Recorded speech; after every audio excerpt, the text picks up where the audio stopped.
Az a szeretet, közösség, hagyomány, ezek a pajtás mozgalom alapelvei. És hogy mi ez a pajtás mozgalom? 2023-ban egy olyan közösséget indítottunk, mely arra ösztönzi a fiatalságot, hogy fedezzék fel a természetet, ismerjék meg nemzetünk múltját, tiszteljék hagyományait, éljék át a közös élmények és a valódi kapcsolatok varázsát. Hisszük, hogy Magyarország jövője a felnövekvő generáció kezében van. Mi a célunk?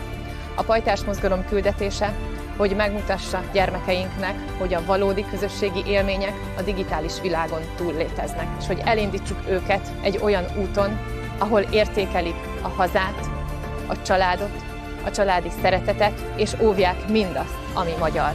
Hogyan működünk? Havonta tartjuk a kapcsolatot, évente többször találkozunk, de a legfontosabb programunk a nyári táborunk. Miről szól? Képzeld el, hogy egy teljes hétre visszacsöppensz a valódi világba. Egy hét, ahol a közösség, a barátok és az igazi élmények veszik át az irányítást a digitális világ helyett. A vetélkedők, a tábortűz, a hagyományőrző és a csapatépítő programok, a kirándulások minden résztvevő számára felejthetetlen élményt kínálnak.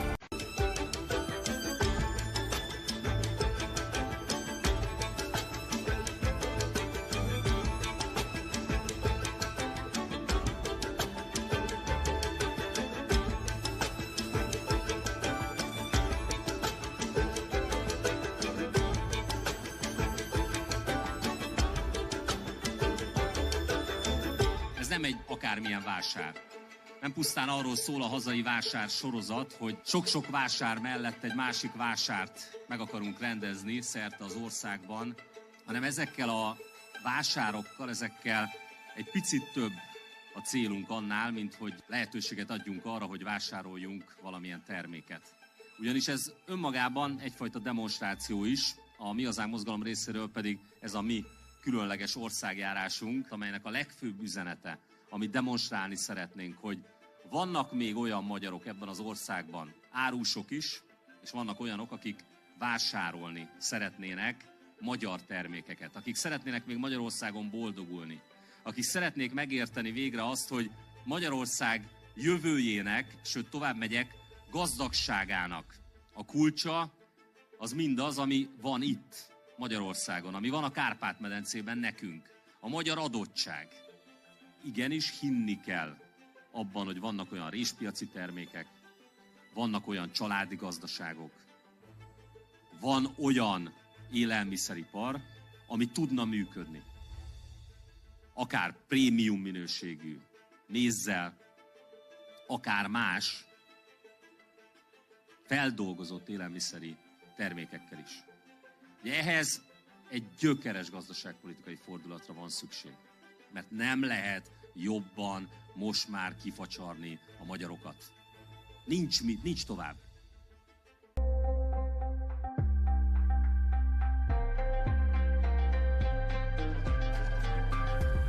Tisztelt excellenciás hölgyek és urak, tisztelt excellenciás nagykövetek, tisztelt vendégeink, tisztelt honfitársaim!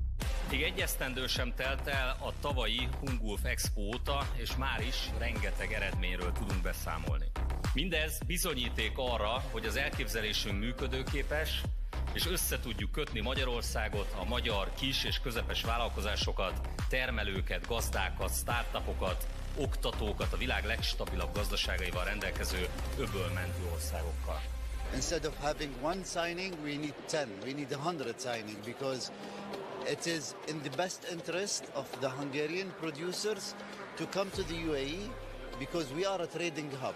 You can sell to the UAE and find other customers from other countries where you can also take your products maybe to Australia, Indonesia, India. You can use our infrastructure to take your products from Hungary to the UAE to the world. I have seen the numbers, how much we trade together. The numbers are they are really good. It is 31% increase, not 5, not 10, 15, 20, 31% year over year. And you also can see in the numbers that they are diverse from all sectors. You can see car parts, but you can also see cheese. You can see farm products. You can see so many things. And this is healthy because if you have one industry going down, the trade doesn't get impacted much because you also have other businesses and sectors active. Hát ugye kezdjük azzal, ami nincs benne a 3-4 ezer milliárd forintban. Először is visszaszerezzük az elrabolt vagyont. Visszaszerezzük a Dunántúlon a külföldiek által elorzott földeket is. Kivetjük az oligarcha adót. Fizessenek azok, akiket eddig támogattak. És ahogy említettem, az ilyen teljesen felesleges kiadásokból, mint például a 10 milliárd forint a bárányhimlő elleni oltásért, amit ráadásul tudják, hogy kinek fizetett ki ez a szuverenista Fidesz kormány. A Merck nevű amerikai globalista cégnek ki a főtulajdonosa, fogadjunk, hogy tudják. A BlackRock. Na ilyen a nemzeti kormány. Nem kell, a 10 milliárd is megy a gazdaságfejlesztésre. És ami az extra profit adót illeti, igen, el kell vonni az extra profit adót. A MOL-tól, a bankároktól, mindtől el kell venni. A multinacionális élősködő nagykereskedőtől, mindegyiktől el kell venni. Rendben van. De nem úgy, mint ahogy jelenleg, amikor a Fidesz, hogy bajban van a költségvetés, elvesz és odaadja a 133 milliárdot a Samsungnak. Azt mind erre a programra kell fordítani, odaadni a magyar kis- és közepes vállalkozónak, a magyar gazdának, a magyar dolgozónak adó és támogatás, adócsökkentés, támogatás, segítés formájában. Ez ilyen egyszerű. És ha már azt mondtam, hogy 3000 milliárdot, vagy akár 4000 milliárdot könnyedén találunk a költségvetésben, akkor mondok néhány példát. Először is a Mi Hazánk mozgalom azonnal megvalósítja a magyar korrupció ellenes ügyészséget, az egyetlen olyan szervet, amely fel tudja számolni a korrupciót. Sem önmagában az Európai Ügyészség, sem egyéb jogszabály ezt nem tudja megteremteni. Csak a magyar független korrupció ellenes ügyészség, amely benne szerepel a programunkban, amit nem egy megvesztegethető ügyész vezet, hanem egy egész grémium, ahova minden politikai erő delegál olyan ügyészt, aki önállóan is tud eljárásokat indítani. Így minden politikai párt körbe revolverezi egymást, és így megtörténhet tehát az elszámoltatás. Csak jelzem, hogy a korrupció kivezetésével éves szinten 1000 milliárd forintot tudnánk nyerni. 1000 milliárd. Aztán itt van a teljesen szükségtelen, tehát egy Mi Hazánkos kormány esetében teljesen szükségtelen kormányzati propaganda. Hát minek? Hát nem vagyunk korruptak. Nem kell semmit elfedni. Tisztességgel végezzük a munkánkat, mind a Magyarországgyűlésben, mind az Európai Parlamentben. A legtöbb munkát végző képviselőink nekünk vannak. Minek nekünk propaganda? Jelzem, 500 milliárd forint. Találtam 500 milliárd forintot. Aztán itt van az, amire azt mondtam, a legalább másfél órás beszédemben már, azt mondtam, hogy nem kerül pénzbe. Ugye ez a bürokrácia csökkentés, egyből fellélegezhetne minden dolgozó és vállalkozó magyar. De egy dolgot nem mondtam, hogy ez nem, hogy pénzbe nem kerül, 600 milliárd forintos spórolunk meg vele. Ezt is kiszámoltuk. Sőt, most itt a választási kampány felé közeledve a tartalékok és a választási osztogatásokból 500 milliárd forintot találtam a magyar költségvetésben. Jelentem, már is meg vagyunk. Megtaláltam a pénzt. Nem sok kellett hozzá. És akkor tényleg utolsó mondatként, hogy azért ennél sokkal, de sokkal több pénz van. Időm nincs arra, hogy mindent elmondjak, de azért a fő témaköröket igyekeztem érinteni ebben a rendelkezésemre nem álló időben is. És ez pedig 7000 milliárd forintunk van Brüsszelben beragadva. 7000, csak hogy világos legyen. Tehát most azt mondtam, hogy 3-4 ezer milliárdból mi paradigmaváltást hajtunk végre vidéken és Budapesten és mindenhol. De van még plusz 7000 milliárd forintunk Brüsszelben. És hogy mit tesz ezzel a Mi Hazánk mozgalom? Nagyon egyszerű. Ebben is különbözünk a Fidesztől és a Tisza pártól. Hiszen ők mit mondanak? A Fidesz azt, hogy nem kell az a pénz nekünk. Hiszen baromi jól él itt mindenki Magyarországon. Mit mond a Tisza párt? Azt mondja a Tisza párt, hogy végrehajtunk mindent, amit az Európai Uniót katasztrófába vezető liberál globalista vezetés akar. Hát nem véletlenül ült be a Tisza párt abba a bizonyos globalista frakcióba, hogy Kapitány Istvánokat szabadítson a magyar nemzet nyakára. Mi pedig azt mondjuk, ez teljesen merőben más, mint a Fidesz és a Tisza párt álláspontja, mi azt mondjuk, hogy az előbb világosan kifejtettem, hogy megszüntetjük, felszámoljuk, lehet úgy is mondani, hogy minimalizáljuk Magyarországon a korrupciót az intézkedéseinkkel. Bebörtönözzük a fehér galléros bűnözőket, a politikus bűnözőket. Na de abban a pillanatban, hogyha ezt megtettük, akkor Brüsszelnek az az érvelése, hogy a nekünk járó, szerződés szerint nekünk jár, ez a mi pénzünk. Hogy ezt a pénzt ő azért nem adja Magyarországnak, mert korrupció van Magyarországon, ez az érvelés megszűnik. Ha ezek után Magyarország nem kapja meg még azt a 7000 milliárdot, amiben még sokkal több mindent meg tudnánk valósítani, mint amit ma itt elmondtam, akkor onnantól kezdve világossá válik, hogy akkor Brüsszel csak azért nem akar ideadni, mert LMBTQ propagandához, meg migráns kvótákhoz, meg ilyenekhez köti. Na ebben az esetben viszont meztelen a király. Ebben az esetben mi, akik nem ültünk be inasként senkinek a frakciójába, főleg nem a globalisták frakciójába.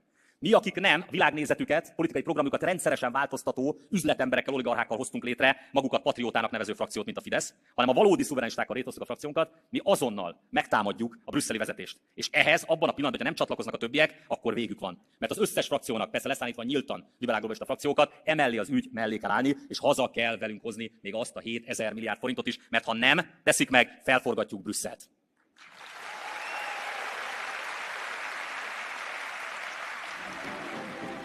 Ezelőtt a debreceni botránynál elmondtuk, hogy a néhány 10 milliós bírságok nem fognak visszatartó erőből bírni több ezer milliárd forint bevételű gyáraknál.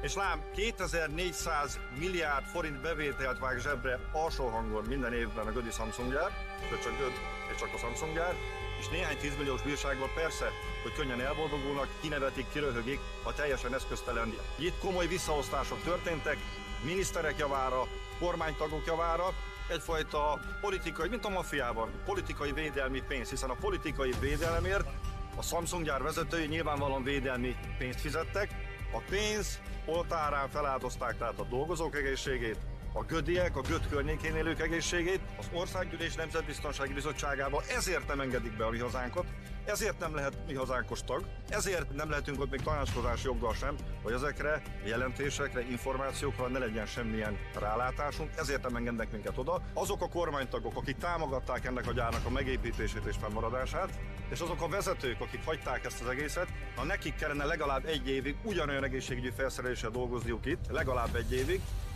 mint aminekre kényszerítették a dolgozóikat, és akkor majd megkérdeznék, visszatérnénk arra, hogy érzik magukat, milyen az egészségük. Nem csak a Gödi Samsung gyár azonnali bezárását követel a mi hazánk, hanem követeljük a Debrecen és az összes magyarországi akkumulátorgyár azonnali leállítását.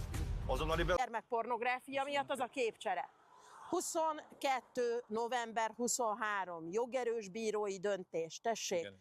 Amiért elítéltek, 12. életévét be nem töltött személlyel szexuális cselekmény végzésével vagy végeztetésével elkövetett szexuális erőszak büntette.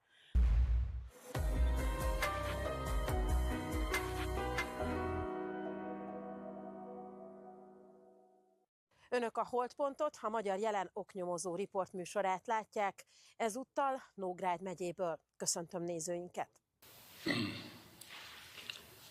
Köszönöm. Megállapítom, hogy a bizottság egyhangú 8 nem szavazattal, 0 igen ellenében, 0 tartózkodás mellett az indítványt nem vette tárgysorozatba, ezzel ezt a napirendi pontot lezárom. Köszönjük frakcióvezető részvételét a mai ülésünkön.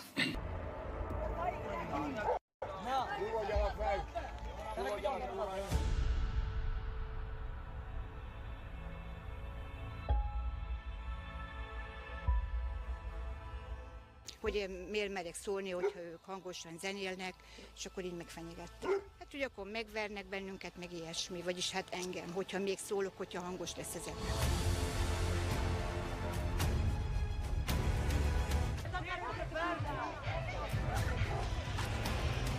Kövesd a bűnvadászokat itt a YouTube-on. Egy tetrekész bátor csapat, Bartal András, a Mi Hazánk mozgalom budapesti képviselője, egyúttal a Magyar Önvédelmi Mozgalom vezetője irányításával felveszi a küzdelmet az illegális lakásfoglalókkal és mindazokkal a bűnözőkkel szemben, akik a nem tisztességes embereket védő rossz jogszabályokat kihasználva terrorizálják a környezetüket. Határozottan, de természetesen törvényes eszközökkel semlegesítik a gazembereket.